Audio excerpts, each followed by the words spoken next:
जोशीमठ का पौराणिक इतिहास हजारों साल पुराना है, जो भगवान विष्णु के नरसिंह अवतार और आदि शंकराचार्य से जुड़ा है। आज वो लैंडस्लाइड जैसी आपदाओं से जूझ रहा है। जोशीमठ को गेटवे ऑफ हिमालय यानी कि हिमालय का द्वार भी कहते हैं। भगवान केदारनाथ धाम और बद्रीनाथ धाम की यात्रा का ये बेहद अहम पड़ाव है। उत्तराखंड के प्राचीन ऐतिहासिक और पौराणिक स्थानों में से एक जोशीमठ को ज्योतिर्मठ भी कहा जाता है। कहा जाता है कि ज्योतिष मठ का नाम बदलते बदलते जोशीमठ हो गया। उत्तराखंड के हरिद्वार बद्रीनाथ राजमार्ग पर बने जोशीमठ की स्थापना हजारों साल पहले शंकराचार्य ने की थी। धार्मिक ग्रंथों के अनुसार शंकराचार्य ने स्वयं के 4 विद्यापीठ में से एक ज्योतिष मठ भी बनाया था और इसे ज्योतिर्मठ का नाम दिया गया। आदि गुरु शंकराचार्य ने अपने परम प्रिय शिष्य टोटका को यहाँ का दायित्व सौंपा।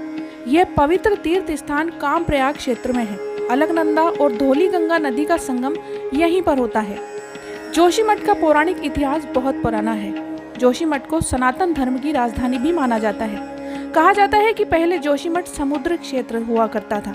जैसे कि चमत्कारी परिवर्तन हुए तो हिमालय के पहाड़ों का प्रादुर्भाव हुआ और नरसिंह रूपी भगवान विष्णु की तप भूमि बन गया।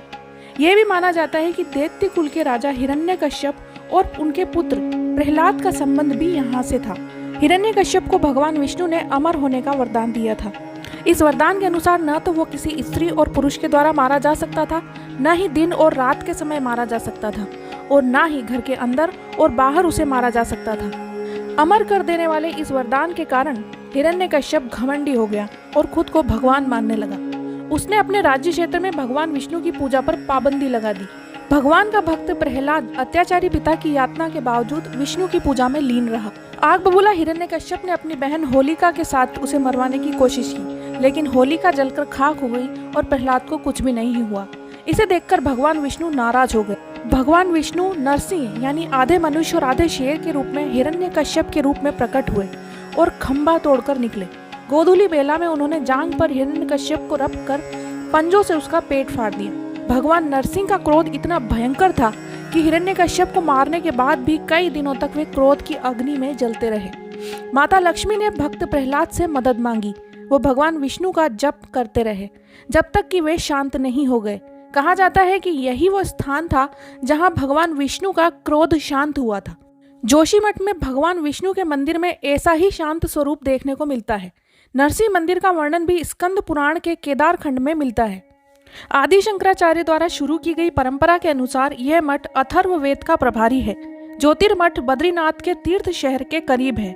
माना जाता है कि यहाँ के पीठासीन देवता भगवान नरसिंह की स्थापना आदि शंकर ने की थी। मठ में बद्रीनारायण और राजराजेश्वरी देवी के मंदिर हैं। इसमें एक पवित्र गुफा है जहाँ आदि शंकराचार्य ने तपस्या की थी। यहाँ नरसिंह अवतार में भगवान विष्णु का एक प्राचीन मंदिर और जोशीमठ का मुख्य मंदिर है। इसमें भगवान नरसिंह की मूर्ति है। स्थानीय मान्यता के अनुसार इस मूर्ति का दाहिना हाथ बाल जितना पतला हो गया है। जिस दिन यह टूटेगा उस दिन जय विजय जो बद्रीनाथ के रास्ते पर स्थित है पहाड़ जुड़कर एक हो जाएंगे और बद्रीनाथ मंदिर के भगवान बद्रीनाथ वर्तमान मंदिर से गायब हो जाएंगे और काले पत्थर शालिग्राम के रूप में फिर से प्रकट होंगे। भविष्य बद्री नामक एक नए स्थान पर जो जोशीमठ से 10 किलोमीटर की दूरी पर स्थित है। उस अवधि के दौरान जब बद्रीनाथ मंदिर हर साल सर्दियों के दौरान बंद रहता है, भगवान बद्री की एक मूर्ति को नरसिंह मंदिर में लाया जाता है और 6 महीने तक उसकी पूजा की जाती है।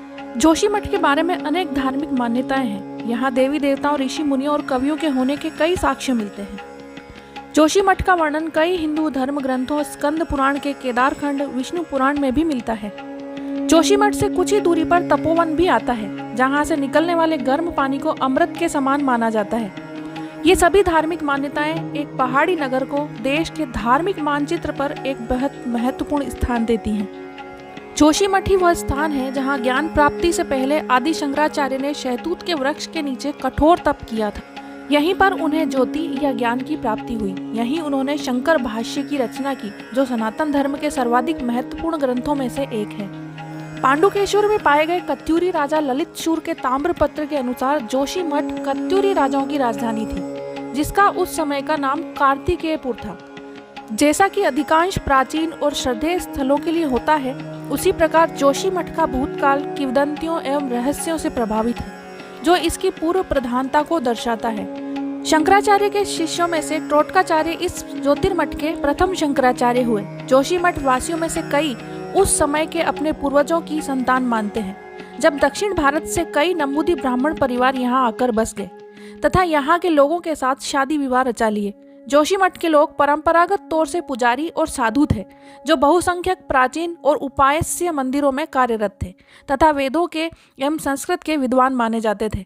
सनातन धर्म में जोशीमठ एक बहुत ही महत्वपूर्ण स्थान रखता है, मगर मानव के लालच ने इस स्थान को आज विनाश के कगार पर पहुंचा दिया है।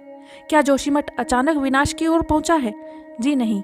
दरअसल 70 के दशक में जब जोशीमठ में भीषण तबाही हुई थी, तब यूपी सरकार ने गढ़वाल कमिश्नर मुकेश मिश्रा को आयोग बनाकर सर्वे करने का आदेश दिया था। 1 साल बाद इस आयोग ने अपनी रिपोर्ट में कहा था कि जोशीमठ एक रेतीली चट्टान पर स्थित है। जोशीमठ की तलहटी में कोई भी बड़ा काम नहीं किया जा सकता। ब्लास्ट, माइनिंग, सभी बातों का इस रिपोर्ट में जिक्र किया गया था, लेकिन सभी सरकारों ने इस रिपोर्ट को दरकिनार किया, जिसका नतीजा आज सामने है। दोस्तों, ये था जोशीमठ का पौराणिक इतिहास। आपको ये जानकारी कैसी लगी कमेंट करके ज़रूर बताएं। वीडियो पसंद आया तो उसे लाइक और शेयर करें, चैनल पर नए हैं तो उसे सब्सक्राइब करें और बेल आइकन को ज़रूर दबाएं ताकि इसी तरह के वीडियोस आपको मिलते रहें।